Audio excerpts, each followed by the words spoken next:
News shattered, but we're not done complaining. How long this cool weather is going to stick around. The 10 o'clock news starts right now. And good evening. Thanks for joining us. I'm Natasha Verma. And I'm Steve Lacey. Yeah, we begin tonight with that red-hot mayor's race. In one corner, Mayor Eric Adams, who took digs at his Democratic rival, Assemblyman Zoran Mamdani, although he did not mention him by name during his official re-election kickoff today. Fox 8's Jessica Formoso is here with the very latest. Jess? Natasha and Steve, the race for New York City mayor has officially kicked into high gear, and it will probably be one of the most competitive campaigns the city has seen in quite some time. Mayor Eric Adams seemed very energized as he launched his re-election bid this afternoon, throwing some punches at the expected Democratic nominee, Zoran Mamdani, saying this election is a choice between a candidate with a blue collar, referring to himself, and one with a silver spoon, talking about Mamdani. This is not a city where you use idealism to state you're giving everything to everyone for free. There's no dignity in someone giving you everything for free. There's dignity in giving you a job so you can provide for your family and the opportunities that you deserve. So this is not a city of handouts. This is a city of hands up. Adams, who is a registered Democrat, pulled out of the primary to run as an independent after a federal judge dismissed the corruption case against him. Adams blamed the drawn-out legal fight, saying it forced him off the campaign trail. And while the mayor is facing backlash from critics who accuse him of playing nice with President Trump in order to get his criminal charges dropped, some Democrats, that is, and business leaders now see Adams as a possibly the best candidate to face off against Mamdani. Eric Adams has had very low approval ratings and a great deal of scandal and trouble, but he is a formidable political force, and he is determined to make a real go at a second four-year term, and he should not be underestimated. Mamdani's win over former Governor Andrew Cuomo, who was the presumed favorite despite a sexual harassment scandal, was a shock to the Democratic Party. A few weeks ago, no one knew much about the progressive candidate. He ran on raising the corporate tax rate and income taxes for the city's millionaires by 2%, freezing the rent on rent-stabilized apartments, and a higher minimum wage. Reportedly, business leaders are scrambling and worried that these policies will drive out the high-income earners that the city relies on as its tax base. But many of Mamdani's proposals rely on approval from Albany, and Governor Kathy Hochul saying today that she is not going to be raising taxes on anyone. Meanwhile, a new poll by the Honan Strategy Group that is, shows Mamdani can beat Adams handily if Cuomo drops out. However, if the former governor stays in the race, he ties Mamdani in the vote count. In the same way that people describe raising taxes as a non-starter, they would have described this campaign as a non-starter. Do you think Cuomo should continue to run in the general election? I think there's room for everyone because ultimately we're going to win it. If Andrew Cuomo decides to run a general election campaign, you're really looking at three Democrats in the general election with Mamdani, Cuomo, and Eric Adams, potentially splitting a lot of the vote, not to mention the Republican nominee, Curtis Sliwa. So there's a lot to be seen here in terms of who exactly is running a full campaign in the general election, but there's a chance this vote is split four ways among those four candidates. And when it comes to polls, political expert Ben Mack says almost all the polling in the primary underestimated Mamdani. He says we need to be very careful with any of these initial polls about the general election. Now, this election is just getting started, and a lot can happen between now and November. Stephen, Natasha. Indeed, well said. All right, thanks, Jess. And you can see our political reporter, Morgan McKay's full interview with Zoran Mamdani tomorrow night on Politics Unusual at 6:30 right here on Fox 5 and streaming on the Fox local app. All right, let's take a live look outside now. Politics in the city may be heating up, but the weather is certainly cooling down. I mean, it's unbelievable. We've done a total 180, no 90-degree temperatures in the 7-day anywhere to be seen. Meteorologist Audrey Puente here now with a look at our forecast. What a cool down, Audrey. Crazy. What a nice change. Yes, we finally got some relief from the heat today. Remember, yesterday's high was 96 degrees. Today, we topped it out at 85. A little misleading, though. That was after midnight. We actually took a drop from there and spent much of the day in the 70s, but it was refreshingly dry and comfortable, and that's the case at this late hour right now. We're at 68 degrees in Central Park. We have 68 also at LaGuardia, as well as over towards Atlantic City. We do have some clouds in place across much much of the area, but there's some breaks here and there. I want to talk about the winds just a bit here. They were a little blustery earlier. They could gust to 25 for the rest of the evening, but we've had a northeast to east wind direction. Combine that with our new moon, and we're expecting higher than normal tides. As a result, the National Weather Service has issued a coastal flood advisory until midnight for the counties shaded in green here. This is where we could experience some minor coastal flooding at the times of high tide, so be aware of that if you're in any of those vicinities. All right, looking at the radar, we can see not much in the way of rain showers. Earlier, we did have a few come through the Hudson Valley into the city rather briefly earlier, as well as parts of New Jersey. Now we had some thunderstorms rolling out of southeast Pennsylvania. They're crossing the Jersey border, but they're diminishing in intensity as they work through areas south of 195. So it's really from Howell down towards Toms River that we'll shortly see some rain here. That will closely soon to hit LBI as well as point southward here. There's more storms to our south, but that's where they're going to stay. I think we'll stay mainly quiet for the rest of the evening here. Temperatures very nice and comfortable, mostly in the 60s. We'll even see some 50s in some of the suburbs. Tomorrow's highs will be even cooler than today. I'll have the details coming up. Stephen and Tasha. Nice. All right. Thanks, Audrey. And the heat wave may have evaporated, but power outages remain. At last check, Con Ed reporting thousands of customers are still without power in Brooklyn and Queens. Fox 8's Kendall Green is live in Crown Heights, where people are spending another night in the dark. Kendall? Hi, good evening, Steve and Natasha. If these Con Ed crews have their way, this will be the last night these customers spend in the dark. As a matter of fact, they're still on scene right now trying to get power restored for about 4,700 customers here in Brooklyn.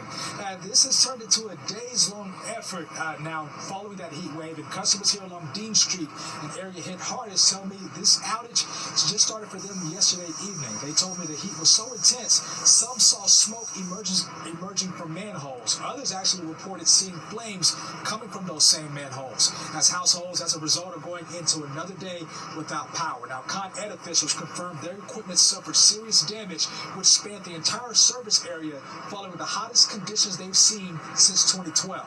Thankfully, today, the heat wasn't as extreme, and it made it a bit easier to manage for some of these families. But again, at this hour, there are still about 4,700 customers here in Brooklyn without power. Some of those customers share what it's been like for them waiting to get back on the grid. At first we were just sweating, very hot. But we opened all the windows and then the breeze started blowing, so that's how we survive. We get a little air from the wind that's coming in. Everything's blacked out right now? Oh, yeah, for sure. We are relying on a portable battery and a flashlight that I have for like videos and stuff. We went out today, saw one of the fires like on the next corner. I saw the police and the firemen. They were trying to do their job, I guess, but I don't know how long this is going to last. Now, crews tell me they're going to be working through the night to get about 95% of the power restored for many of these customers, and they want that done by 7 p.m. So it looks like maybe one more night without power, and then they'll make it to the other side of this. But this latest here in Crown Heights, Kendall Green, Fox 5 News. Steve. Let's hope. All right, thanks, Kendall. Well, this just in, the FDNY says 9 people were hurt, including 5 firefighters, after a crash involving a fire truck and a car in Queens. It happened around 7:20 tonight on 55th Ave and Junction Boulevard in Corona. Video from Citizen App shows the scene. The FDNY says some of the victims had to be transported to the hospital, but all of the injuries, thankfully, are minor. The prosecution delivering States can cut off Medicaid funding to Planned Parenthood for services such as contraception and cancer screenings. The court split 6-3 with the 3 liberal justices dissenting.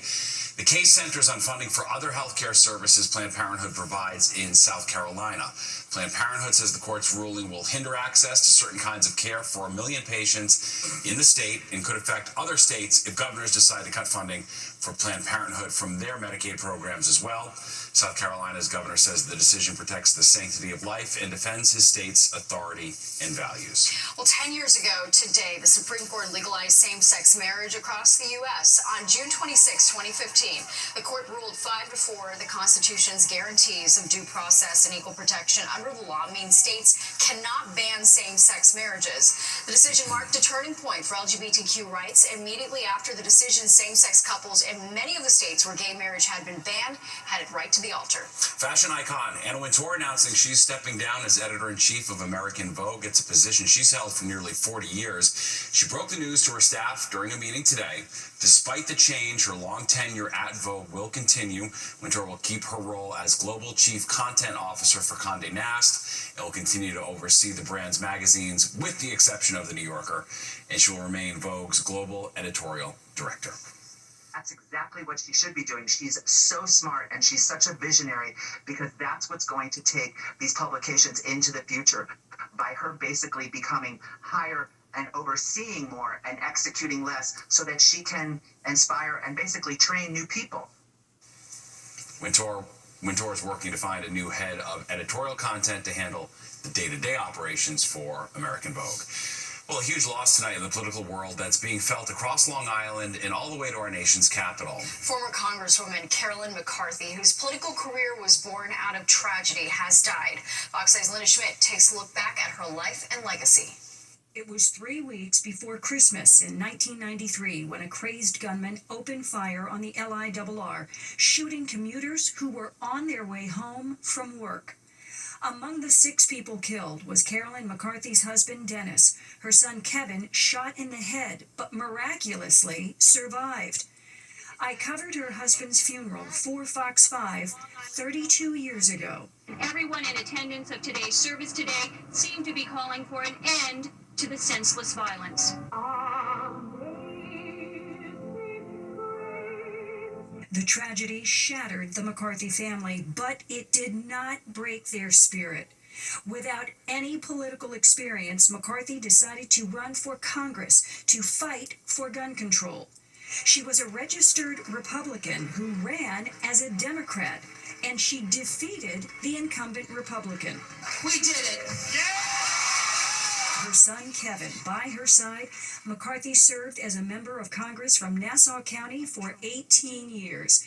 She fought to strengthen background checks for gun buyers, child-proof gun triggers, and a ban on assault weapons. We're not trying to take away the right of owners having guns, but the assault weapons, that's another thing. McCarthy was given a prime-time speaking slot at the Democratic National Convention in 1996. I'm here as a woman with common sense and determination, and I am going to make a difference. She was a beloved member of her community and Congress. A number of her gun measures, I corresponded with her. What I remember about her the most is she had this horrific tragedy of a husband and a son, and yet she turned that into an opportunity to help so many people. In 2013, McCarthy announced that she had cancer, and she retired the following year.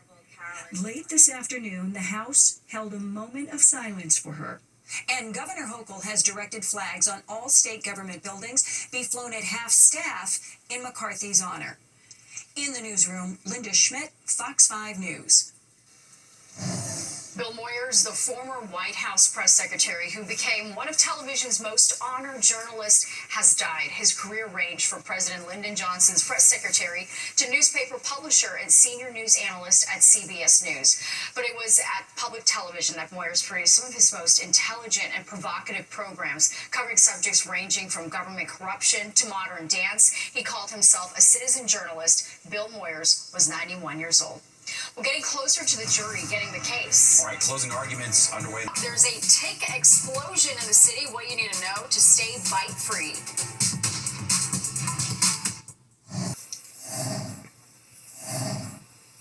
Yankee slugger Aaron Judge is headed to this year's All-Star game. He was named a starter today after leading All-American League players in the first phase of fan voting. This will be his 7th appearance in the Midsummer Classic. Dodgers slugger Shohei Ohtani was named a National League starter by leading that league's fan vote. Well, the city getting ready for Pride Weekend. Tonight, a special rainbow crosswalk was painted at Christopher Street and 7th Ave South in Greenwich Village, right by the Stonewall National Monument. Pride festivities kick off tomorrow and culminate with the annual NYC Pride March on Sunday. And back to the weather now. The week came in super hot. Now it's like April. I know, the cool down was quite something. Meteorologist Audrey Puente is here, and after that level of heat, I mean, it felt almost borderline chilly today. It was kind of wild. You're right. I wish I had a jacket earlier because that was the wind giving us that bit chilly feeling, especially in the shade earlier this afternoon. We also had some rain showers across parts of the area, too. And we're looking at the radar. We can see see much of the action is now sagged southward here towards 195. So it's really across central New Jersey. We're catching a few showers here,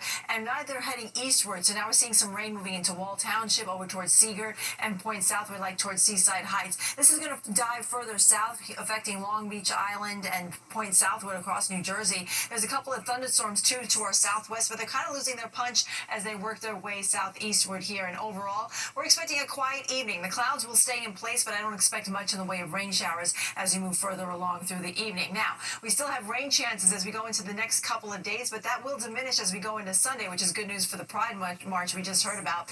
Overnight, they'll leave in a chance of showers. Minor coastal flooding is also a possibility at the times of high tide. Cooler temperatures are expected for tomorrow, so if you thought today was a little chilly, wait until tomorrow where we're going to struggle through the 60s in many spots. It'll turn warmer just in time for the upcoming weekend with temperatures back into the 80s by then. We'll talk all about it coming up. Steve. Good deal. Goodness, wow. Yeah, I know, all over the place. Thanks, Audrey. Well, closing arguments now underway in the Sean Diddy complaint. It's a fireball. What people across the Southwest say they saw shooting across the sky. We're going to have the latest on these mysterious sightings. Hundreds of people rally in Times Square in support of the proposed Caesars Palace Times Square casino. That includes local residents, small business owners, and union members, each believing the casino will bring economic gain to the area. The proposal would transform an existing office building on Broadway. It would include restaurants and hotel rooms. The final proposal will be submitted to the state tomorrow. And when we talk about this project, SL Green and Caesar building a casino right here in Times Square, it's nothing but smart. It's the best bet that New York could make in authorizing and approving a casino license right here in Times Square. All right, opponents say it will hurt the theater industry, prey on vulnerable New Yorkers, and create new quality of life problems. Well, now to a growing mystery after people across some southeastern states say that they saw a fireball shooting across the sky. All right, now officials are investigating those reports. Christopher King from Fox 5 in Atlanta has the latest. Check this out on the left side of your screen. A bright fireball plummeted from the sky over Metro Atlanta. It was crazy. I keep replaying it in my head. Michelle Hartley witnessed it in Calhoun with her own eyes. And I seen it coming down out of the sky like it was white, and the ball of it was like on fire. The streak of light hurtled through the atmosphere just before 12:30 Thursday afternoon. Witnesses from Macon to upstate South Carolina and around Metro Atlanta reported seeing the bright flash. Some people even said they felt what they thought was an earthquake. This seemed like it was probably what people call a bolide, which is sort of a very bright meteor, a fireball that the body of it ends up sort of exploding. Alyssa Bands is an astrophysicist and director of Emory's Observatory. This was likely had its origin kind of as an asteroid or part of an asteroid. Bands says Earth and extraterrestrial rocks zip through space at incredible speeds. Sometimes they meet on a collision course. I was most disappointed that I wasn't outside to see it. Bands says a meteoroid big enough and bright enough to see in the afternoon sky is rare. That is pretty unusual. There are usually just a handful a year that really reach that sort of fireball class. Henry County Emergency Management tells Fox 5 crews are investigating a home in McDonough for what it calls unusual damage. The county cannot confirm if the fallout was from a meteor, but the county says that debris fell through the roof and hit the floor. Luckily, most of the time, things burn up pretty easily in Earth's atmosphere. Yeah, must have been scary to see shooting across the sky. Indeed, what a sight. All right, and that was Fox's Christopher King reporting. And for latest updates on that fireball sighting, you can download the free Fox local app. All right, straight ahead, if you're getting ready to load up the family truckster like Chevy Chase in vacation, you are not alone. But that summer trip can sometimes be filled with sun, sand, and a whole lot of stress. We're talking de-stressing after the family vacay. All right, they put out fires in real life, but now they're setting hearts ablaze. That's right, it is time to meet the faces of this year's FDNY Calendar of Heroes. Weather isn't the only thing heating up. We're getting our first look at who will grace the pages of the FDNY's annual Calendar of Heroes. You're trying to body shame me. That's not cool. No way. Featuring some of the city's most photogenic firefighters, EMS technicians, and paramedics, Fox 5's Jessica Formoso has a preview. After a 4-year hiatus, the steamy, hot sizzling FDNY calendar is back. This is super exciting. I love being here. I mean, I never had this much attention before, but it's great and it's for a good cause. The 2026 edition of the legendary Calendar of Heroes was unveiled Thursday. One by one, the 25 FDNY firefighters, EMTs, and paramedics featured came out to welcome the fans and sign copies. I grew up knowing about the calendar, and I told myself that if I was ever given the opportunity to go for it, that I would. And here I am. And there he is on the front cover of the mail calendar. It's nice to have it back. It's been a while since we did it. I'm just blessed with the opportunity to be amongst some of my peers and have the opportunity to represent the department. We started with Mr. January, I think. Yeah, that was the one we went for the most. Let's do it today. Yeah, that's the mustache. I think it's a mustache, isn't it? Each calendar goes for $25. The funds go directly to support the FDNY Foundation. The bravest and first responders are invested in more than just modeling. They say it's also putting a spotlight on the importance of fitness and health. The calendar raises money for our foundation, but more importantly, it highlights fitness and wellness, which is so important in the fire department. I mean, these jobs are strenuous and hard, and they require you to be in tip-top shape. And if you're wondering if the FDNY commissioner approves, I think it's fantastic. I think, this is the greatest fire department in the world, and there's some really amazing human beings here, lots, and these are just a few of them. A few of them who are turning up the heat for a good cause. In Midtown, I'm Jessica Formoso, Fox 5 News. Sizzling! Yeah, there you go.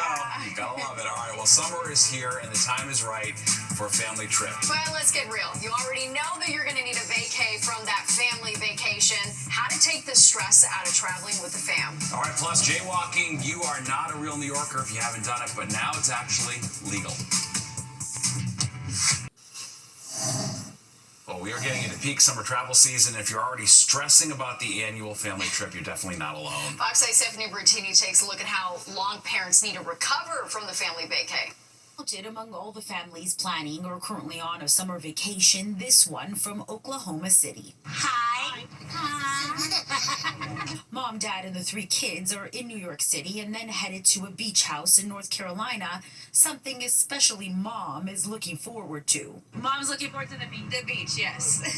Needed because the trip required a lot of preparing beforehand, she says. A lot of sleepless nights before because of all the anxiety.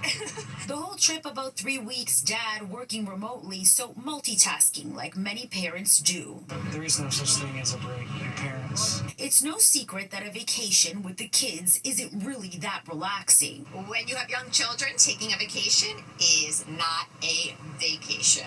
We need a vacation away from that vacation. Parenting expert Liz Stern says parents should focus on everyone being truly present. Take those phones and tablets away and listen to music. Tell stories, play games in the car. I know it sounds much easier for me to say this than to actually do it when the kids are screaming and they want their tablets. But unplug. The summer is the time to do it. In a new study, parents reported it takes 2.5 days on average to recover from a family vacation. From tears to fussing, the study finds traveling with the children can be stressful for parents. I think that you change your routine, you change your structure, and any time that happens, it can be difficult for parents, it can be difficult for children. So you really want to plan ahead to make sure you're setting things up to be successful. Psychologist Dr. Nava Silton recommends planning for unexpected weather, fun games for the road if taking a road trip, and she says parents should think about giving their kids something to look forward to. As for this family, one thing's for certain. So grateful. I'm so grateful. The kids are grateful and very excited to be in New York City on this family trip. It's my favorite city. I love it. Stephanie Bertini, Fox 5 News. Picked a good time to be here, yeah, too. For sure. They got their Weather. Thunder gear. I think they're from Oklahoma City. They're excited about the big one. Go? You think? There you go. All right, let's go to Audrey now for a look at the weather. And this is quite the turnaround, Audrey. Jaywalking jaywalking no longer illegal here in New York City. A new rule decriminalizing jaywalking formally went into effect today. The city council passed the law late last year, and supporters say it ends racial disparities in enforcement, noting that more than 90% of the jaywalking tickets issued in 2023 went to Black and Latino people. The tick population is booming this summer, and not only in the suburbs, but the city as well. According to the Fordham Tick Index, which estimates the risk of being bitten by a tick in the tri-state, we are currently at the highest risk level. And some of those ticks are carrying the bacteria that can cause Lyme disease. Experts are urging everyone to take precautions when spending time outdoors, especially in wooded areas. Wear as much clothing as you can. You know, long pants are helpful because they keep the tick on the outside of your, off of your skin. If you're going to wear long pants, tuck them into your socks. Use repellents if you can. And when to get back inside, experts recommend checking for ticks right away and pulling off any that you find as soon as possible. Well, the big day is almost here for Amazon founder Jeff Bezos and his fiancée Lauren Sanchez.